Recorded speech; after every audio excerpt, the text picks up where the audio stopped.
لیکن طاہر صاحب آپ ان کا جو چیلنج ہے کہ کل صبح آپ کورٹ میں جائیے اور وہاں یہ ثبوت جمع کروائیے. آپ یہ جو پبلش رپورٹس دے رہے ہیں تو صبح عدالت میں لے کے جائیے.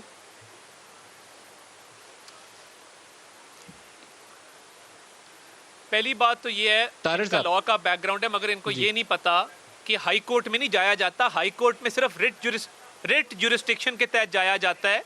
کوئی تحقیقاتی ادارہ، ایف آئی اے، نیب، اینٹی کرپشن، پولیس، اس کی ایف آئی آر کے تحت آپ کورٹوں میں جاتے ہیں، ٹرائل کورٹوں میں. پاناما کس طرح ہوا تھا؟ پاناما اس طرح ہوا تھا کہ ہم نے سپریم کورٹ کو خط لکھا تھا وزیر اعظم نواز شریف نے، اور ان کی جورسٹکشن ایکسیپٹ کی تھی والنٹیریلی. میں علی محمد خان صاحب منسٹر فار پارلیمنٹری افیئرز کو پوری پاکستانی قوم کے سامنے اور ندیم ملک صاحب اور پلوشا خان صاحبہ کو گواہ بنا کے یہ چیلنج کرتا ہوں، صرف رنگ روڈ کے معاملے پہ ایک لیٹر سپریم کورٹ کو لکھیں. میں مدعی بنوں گا اپنی پارٹی کی طرف سے. عمران خان صاحب آج لیٹر لکھیں اور کہیں کہ رنگ روڈ کی شفاف اور اچھے طریقے سے تحقیقات کی جائیں. میں مدعی بنتا ہوں، میں جاتا ہوں کورٹ کے اندر. بولیں لیٹر لکھیں گے آپ؟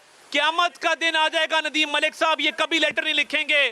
انہوں نے ڈاکہ ڈالا ہوا ہے، انہوں نے چوری کی ہوئی ہے. اور جہاں تک سوال ہے میاں محمد نواز شریف کا، یہ کوئی اسٹیج شو تو ہے ایک آخری بات سن لیں. لاہور کا کوئی نواز اسٹیج شریف ڈرامہ صاحب کو انہوں نے باہر بھیجا، سلطان رائی کی طرح بڑھ کے ماریں گے.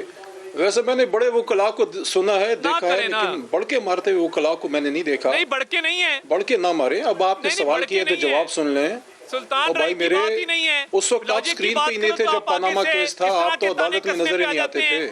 آپ گندی جگتوں پہ آ جاتے ہیں، آپ کے پاس جب جواب نہ ہو. آپ نے سوال کیا ہے نا تو جواب سن لینا. آپ سپریم کورٹ سلطان رائی نہ بنے نا. وکیل کی بات میں وزن ہونا چاہیے، آواز میں گونج نہیں. پاکستانی عوام کے ٹیکس کا پیسہ جو چلا گیا، آپ کا خیال ہے یہ بڑک ہے؟ تاڑ صاحب چیخنے کی ضرورت نہیں ہے، وکیل کو چیخنے کی ضرورت نہیں ہوتی. وکیل اپنی دلائل میں وزن پیدا کرتا ہے.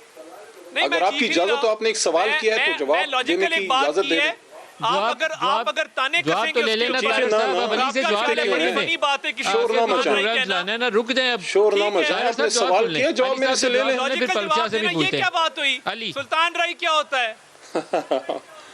ان کی ذرا بند کرے نا آواز. علی صاحب نمبر آپ کو 10/10 مل گئے ہیں. کورٹ میں جائیں گے رنگ روڈ والی بی بی دے دیں گی نمبر آپ کو. علی صاحب اچھا سن لیں. علی صاحب جواب دے دیں. علی رنگ روڈ پہ کورٹ کو لکھیں گے جوڈیشل کمیشن کے لیے. سر میری بات سن لینا، آپ جواب سن لینا. آپ ریلیکس ہوں، آپ کیوں بے چین ہو رہے ہیں؟ پاناما کا حوالہ دیا شریف فیملی کے وکیل صاحب نے. علی بھائی کی طبیعت ٹھیک نہیں ہے. اب میں ان کو رنگ روڈ کا جواب دے دیں. آپ پارلیمنٹرین تو بات کر نہیں رہے، ان کے وکیل ہیں تو اسی طرح ایڈریس کروں گا نا بھائی میرے. ایک پاناما کا انہوں نے حوالہ دیا اور ایک رنگ روڈ کا. پاناما کیس جب آیا، میاں نواز شریف صاحب سمم بکمن، ایف آئی اے انہی کے نیچے تھا، وہی ایف آئی اے جس کو عمران خان صاحب نے ٹاسک دیا. سارے تحقیقاتی ادارے میاں صاحب کو جواب دے تھے، ٹس سے مس نہ ہوئے. سر آپ رنگ روڈ کا جواب دے دیں تو میں پلشا کی طرف آؤں گا. اس طرح بات بہت قومی اسمبلی میں، اب پورا سن لیں، جس دن قومی اسمبلی میں کھڑے ہوئے کہ حضور یہ ہیں وہ ذرائع، یہ ناچیز، یہ گناہگار، اس وقت اس ایوان میں موجود تھا. اور میری آنکھوں کے سامنے ان کے وکیل سلمان اکرم راجہ صاحب نے سپریم کورٹ آف پاکستان میں یہ بات کی، ان کے وکلاء نے سب نے کی کہ وہ سیاسی بیان تھا.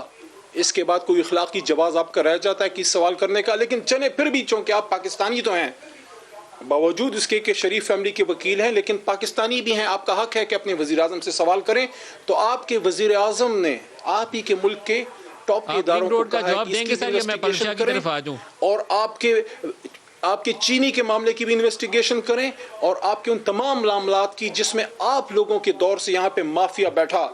میرے ملک کے وزیر اعظم میں جب وہ اپوزیشن لیڈر تھی، اخلاقی جرت تھی کہ جب ان پہ سوال اٹھا تو جا کے سپریم کورٹ میں 7-8 مہینے اپنا جواب دیا، اور آپ کے لیڈر ملک سے فرار ہو گئے.